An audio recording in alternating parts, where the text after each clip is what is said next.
Angela Kreklowitz, and my partner is Mara Koda, and our presentation is on issues in medical librarianship revealed through user studies. The purpose of this analysis was to identify the major user groups of medical and hospital libraries, to discover the specific needs of users, and to determine how medical librarians can best meet users' needs in order to improve patient care. This topic is important for several reasons. First of all, over the last few decades, there has been an increase in the demand for consumer health. Patrons visiting libraries are frequently requesting medical information. The same is true for users searching the internet. As many as 80% of individuals who use the internet are searching for health information. Therefore, it's important for librarians to meet the needs of users, providing accurate and trustworthy medical information. This topic is also important due to the recent trend in evidence-based medicine, with librarians playing more of a direct role in patient care. Due to their more involved roles and their collaboration with medical staff, it is necessary to analyze the needs of the medical staff so that librarians can help provide the best care and support to patients and the medical team.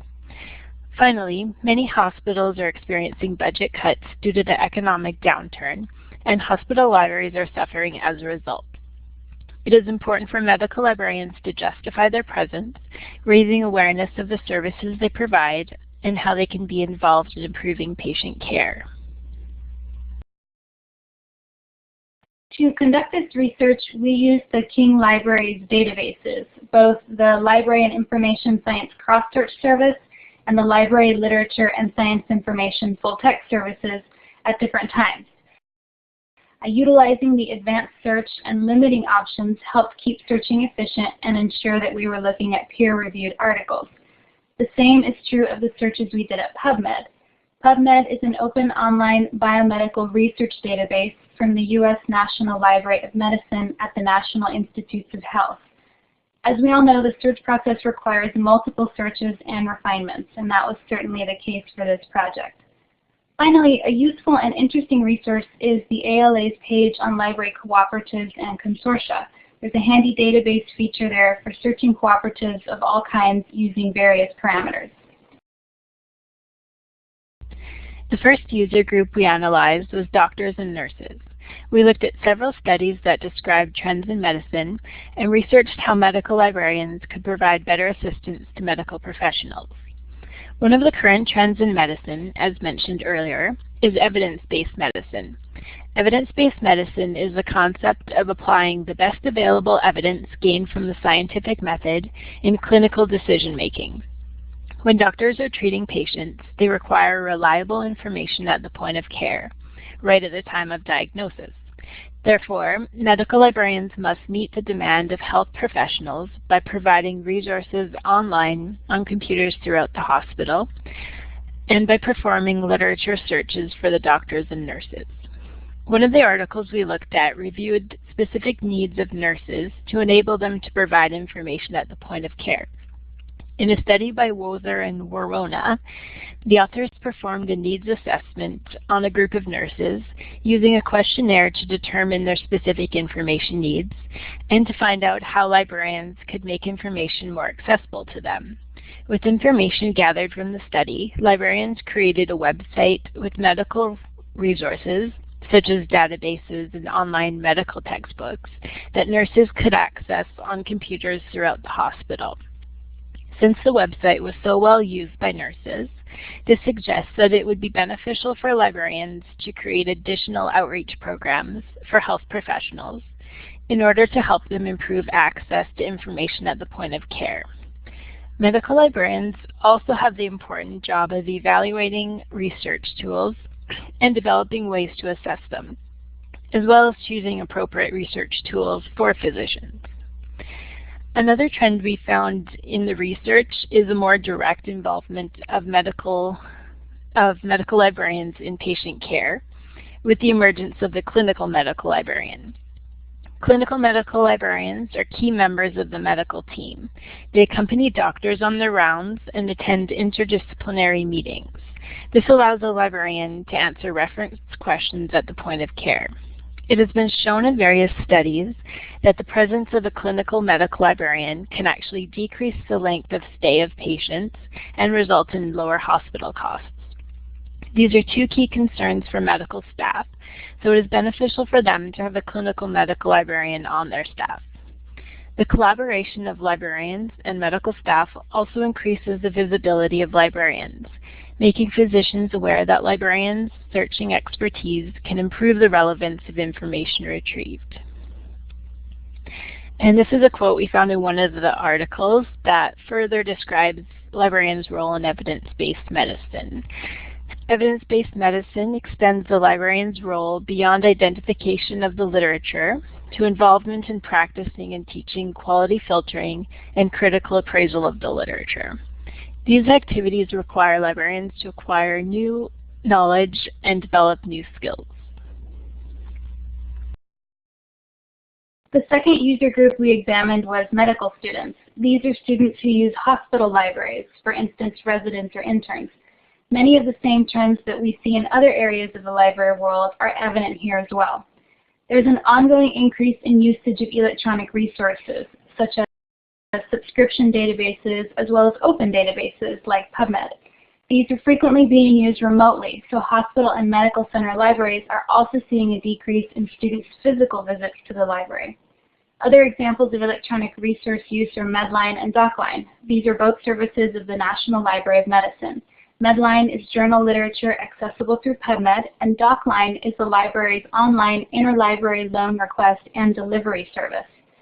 Another important trend is the tailoring of collections and services to the organization's curriculum and its philosophy of care.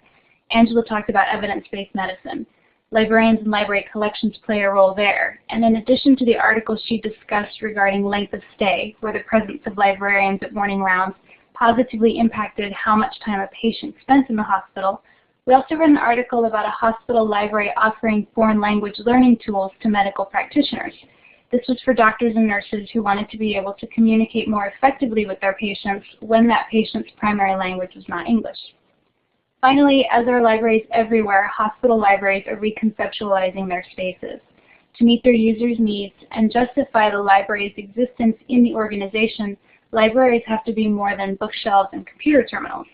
Librarians, with the library as their base of operations, are promoting services to students in the hospital corridors, to medical practitioners at home and in offices, and even at patients' bedsides. And here is a quote that brings home many of these trends. Library patrons are enjoying ready desktop access, 24 hours a day, 7 days a week, to vastly enriched journal collections to support patient care at the point of care, distance education programs, and research activities. And the final user group we looked at was consumers and patients. These may be library patrons or hospital or medical center patients. The trend here is an increased need and demand for health information that is geared towards the consumer, as opposed to the more technical terminology that would be used for medical professionals. Angela mentioned early on statistics relating that the majority of adults in the U.S. have gone online to find health information. Frequently, they also seek the help of librarians, including at hospital libraries, with that searching. Studies have also shown that librarians can contribute to better communication between patients and their doctors and nurses. Librarians can assist patients in finding information that will enable them to understand a diagnosis and to know what questions to ask their doctor. A study of a group of cancer patients revealed that this kind of information seeker needed a high level of engagement from library staff. This is where the librarian's expert searching skills and knowledge of resources can have a positive impact. The same is true for less critical situations. Consumers need to know about and have access to reliable sources of medical information. Librarians can educate consumers. One such resource is Medline Plus. This is the consumer-level free medical database hosted by the National Library of Medicine. And I've got one more quote for you to kind of sum up this user group nicely. Patient care is enhanced when patients are well informed about their conditions. Another issue facing medical librarianship is financial constraints. The economic climate is negatively affecting medical libraries, particularly hospital libraries, as many hospitals are experiencing budget cuts. This has resulted in a decrease in the number of library staff and a decrease in the number of hospital libraries, despite an increase in the demand for reference.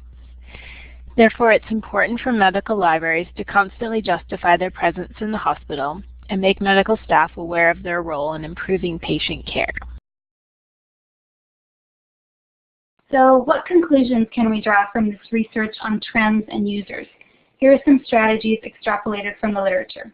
Librarians should invest in electronic resources that are appropriate to their constituents' needs. Not everyone needs the same kind or the same number of digital resources. Librarians should share the cost of resources across organizations. Hospitals and medical centers can cooperate regionally. Medical centers can collaborate with public libraries and with local patient advocacy groups. There are many such collaborations, and no doubt linkages will continue to grow. Librarians should put their expert searching and evaluation skills to use for patients. The librarian herself is part of the collection, and an important one. And library staff need to teach both the resources and the searching skills to health practitioners, students, and consumers. And finally, librarians should conceptualize collections as resources and skills, not just ownership of materials. Okay, we're almost done.